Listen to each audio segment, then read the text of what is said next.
From Spam, Spam, Spam Humbug and the Ultima Codex, this is Byte-Sized Virtue.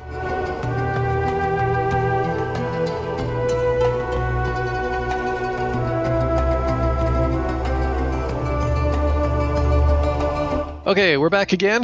That first episode is a little bit deep, but, we'll maybe try and keep this one a little bit lighter. I guess we'll see where it goes, though. Try and pick this up a little bit. Let's take another one. Actually, this one's another bit of low-hanging fruit here. After 20 years, thou hast found the slayer of thy best friends. The villain proves to be a man who provides the sole support for a young girl. Dost thou slay him, which I believe is the valorous option, or spare him for the girl, which is, I believe, the compassion option? Yeah, I really don't see how killing someone's father is a valorous thing. That's vengeance, my friend. Well, especially after 20 years. You're both a lot older and grayer at that point. Certainly I'm not the spry young man I was 20 years ago.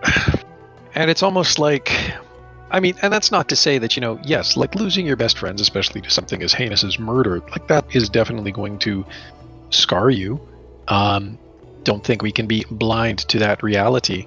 But, equally to finally come upon someone after 2 decades and you're both significantly older and, to just dispatch him forthwith. Despite the fact that, he obviously does have this young person to care for. Yeah, you're right. It's an act of vengeance. And to be fair, there is a non-trivial segment of the population who don't see anything wrong with the idea of vengeance per se. The eye for an eye thinking definitely still obtains to this day. But, equally, it's kind of... what this lacks, and it's almost kind of trite to say so because justice is not actually one of the options in the choices anyways, but what this option fundamentally lacks is justice. Because, even if this is, even if this person is to be called to account for murder, and there's a perfectly valid, argument to be made that someone who has committed murder should be called to account for it. That is not a matter for an individual act of retribution. It's a matter for the authorities of the land to evaluate and adjudicate. Yeah, I think the only other thing that would possibly make me hesitate in that situation is what kind of situation is the girl in? Is she being cared for? Is it a proper home? That sort of thing. But of course, I doubt there outside are the context of the social question, workers in really Britannia. know. Yeah, exactly. Well, yeah, it's outside the context of the question that we can't answer. But it is a valid concern that because if we're assuming that this world is.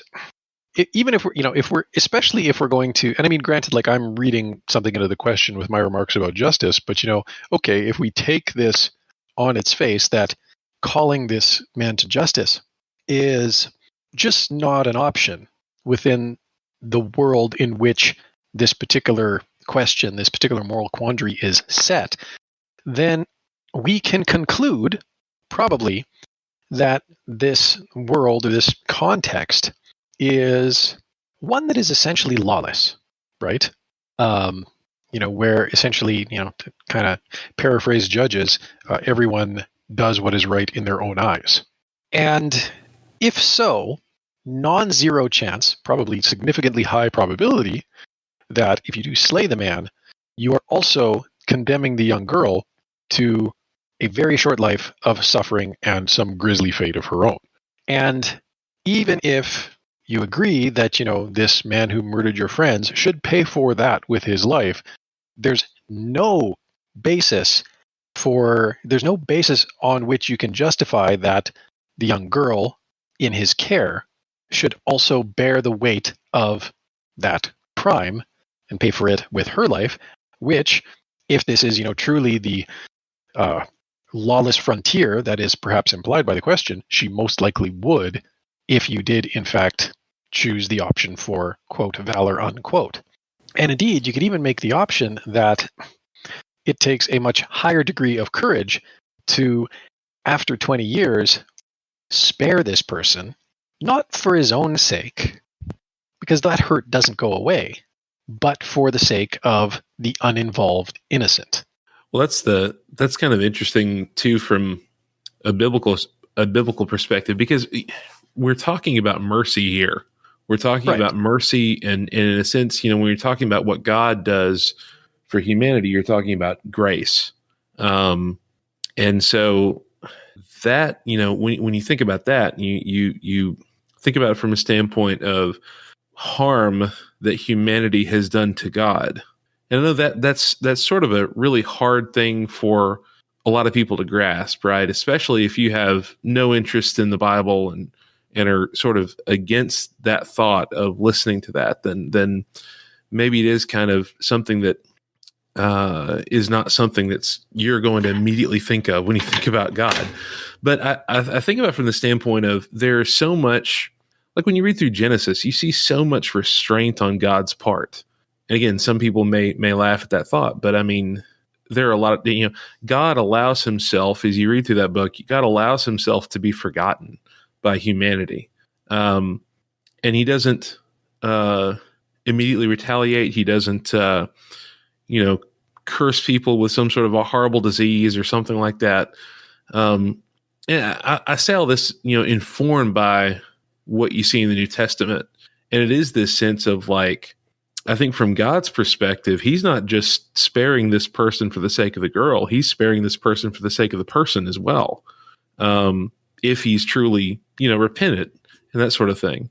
So that kind of brings an interesting, light to it.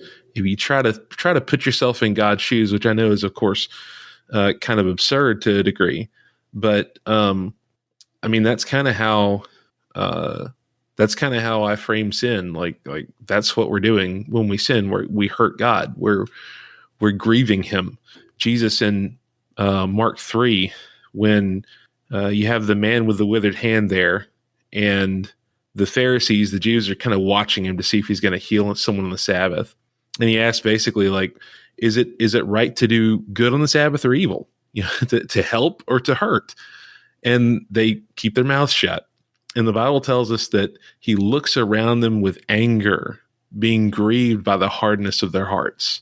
And I like that. It tells me so much about how God thinks. It's not just I'm angry. It's that I'm angry and I'm hurt. I'm hurt that this is what you're thinking. This is how things are going. So I don't know how much that adds to that, but I think that is sort of a different layer. Could you spare? I think most people would spare this fella for the sake of the girl. Would you be willing to spare this man for the sake of the man and say that's enough bloodshed? Well, and that's it's interesting you raise that point because, again, within the Catholic calendar, actually last Sunday and it's a fairly recent solemnity, but we celebrate it as something called Divine Mercy Sunday. I believe that was put in place by John Paul II, but don't quote me on that. No, I'm pretty sure it was JP2 actually. And yeah, like and anybody out there who is so inclined, I would invite you to go and listen to, there's a Catholic priest, Father Mike Schmitz. His homily for Divine Mercy Sunday 2021 is just stellar for illustrating the whole idea of mercy. Because the one thing that mercy is entirely undeserved.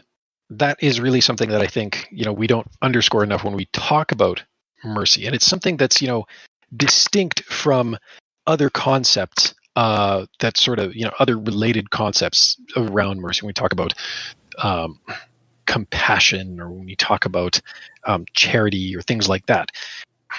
Yeah, unmerited favor is a definition that I hear tossed around a lot, and I think it's pretty compassion. Accurate. Yeah, like when you look at like compassion and charity, to will the good of the other, justice, to seek the good of the other, to try and render to each person what is their due. There's always, in all of those things, there's always this sense of obligation. But mercy is purely gratuitous. And gratuitous not in the sense of, we kind of use the term gratuitous. When we use the term gratuitous now, we're usually talking about like violence in a movie, and we talk about like gratuitous violence as being like wildly in excess to the context of the story.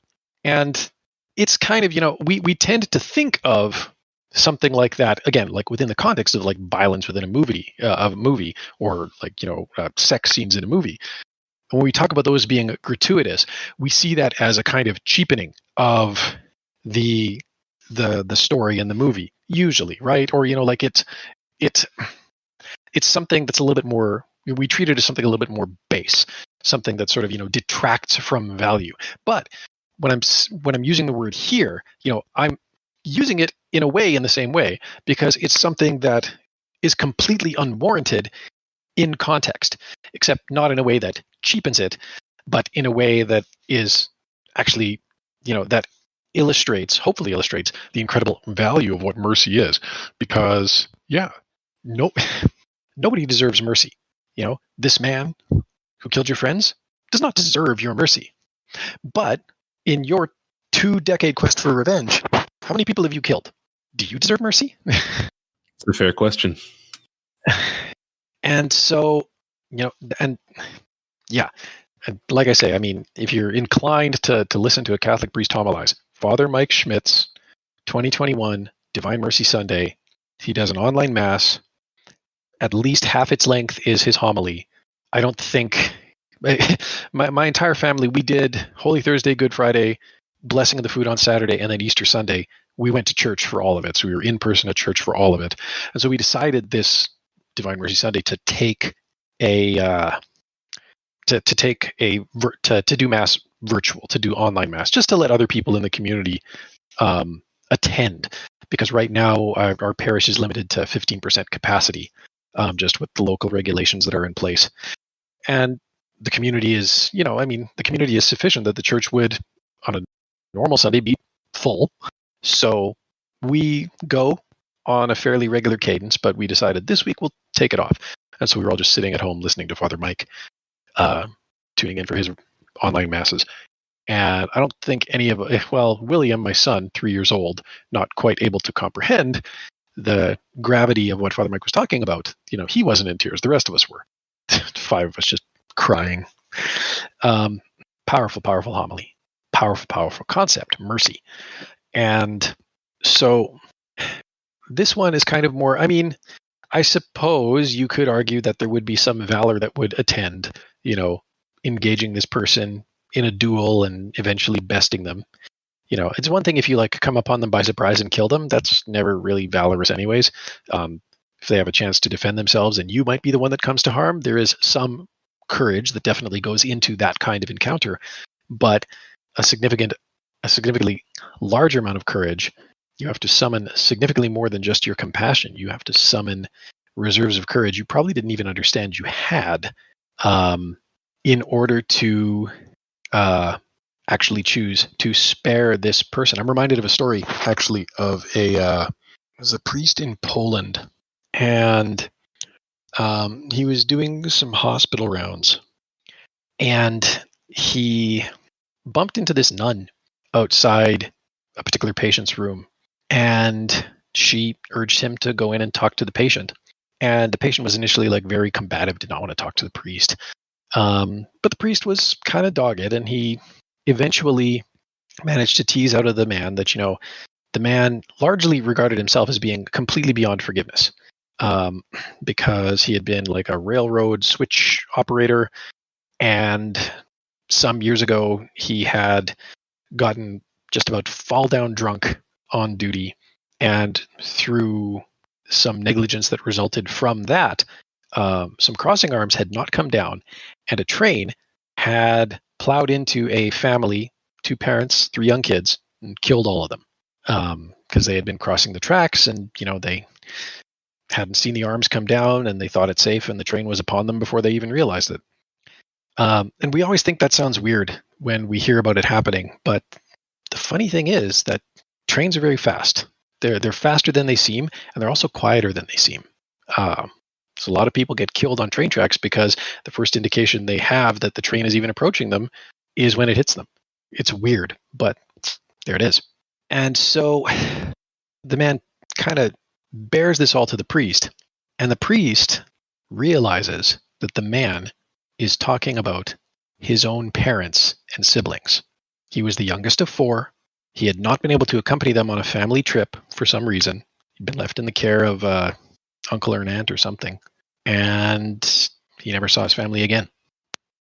And here was the man who was the reason why. And all he said to him was, "I see this is weighing on you. Would you like to go to confession? And would you like me to bring you the Eucharist?" And the man went for it.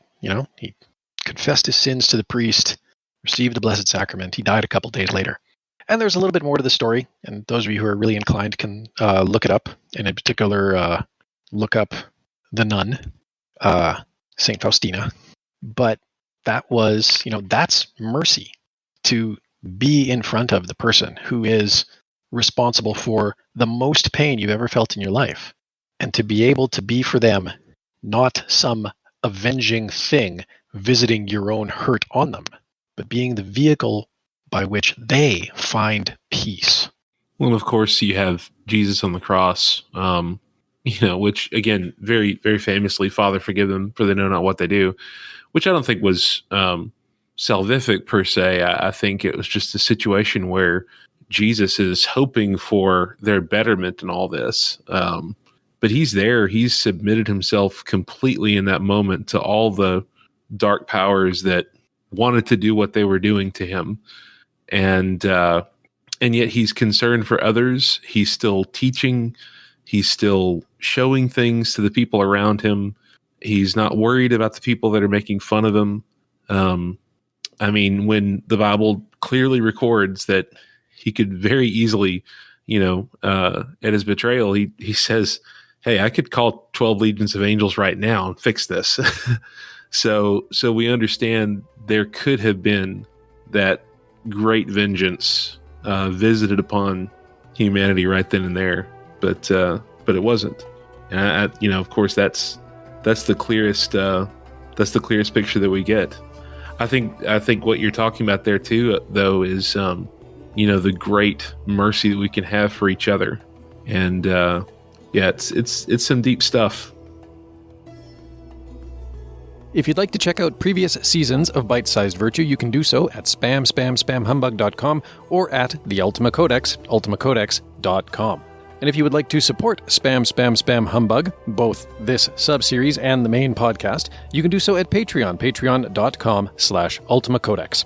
We also welcome your support on Facebook, give us a like, or on Twitter, give us a follow. Facebook.com/The Ultima Series and Twitter.com/UltimaCodex to do either of those.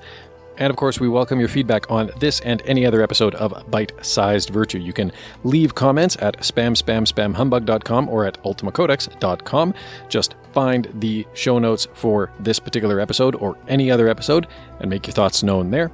You can also send us an email, ultimacodex@gmail.com. And especially if something we've said today or in any other episode makes you feel inspired, please do send in your thoughts. We would love to read them on air, maybe even make an episode out of them. And of course, you are welcome to join us on the Spam Spam Spam Humbug Discord server. The link will be in the show notes. Thank you again for listening, and until next time, be virtuous.